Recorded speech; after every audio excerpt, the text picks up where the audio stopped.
dneska vlastne točím video, kde si vlastne odhalujem hlas. A veľmi som sa na toto video tešil. A nebude aj akože video odhalovania tváre, ale to zatiaľ ešte nie. To bude asi ešte dlhšie trvať. Prepáčte, za ten špinavý stôl. Sa mi nedá vyčistiť proste. A teraz budeme točiť veľa videí aj s mojím hlasom, čo znamená, že už konečne budete poznať akože aj môj hlas.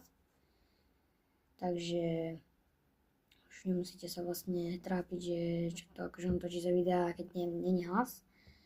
A veľmi som sa na túto chvíľu tešil a budeme točiť veľa videí spolu s mojím hlasom.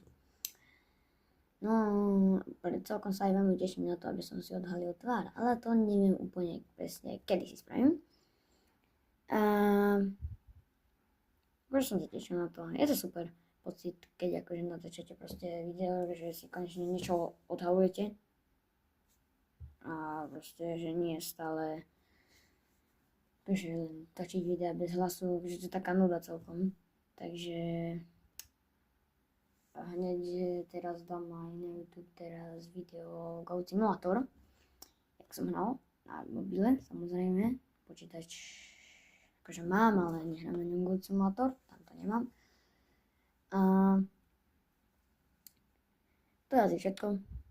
A teraz vlastne natočím aj to video s Goat Simulatorom. Takže teda čaute a teším sa pri ďalšom videu. Takže čaute.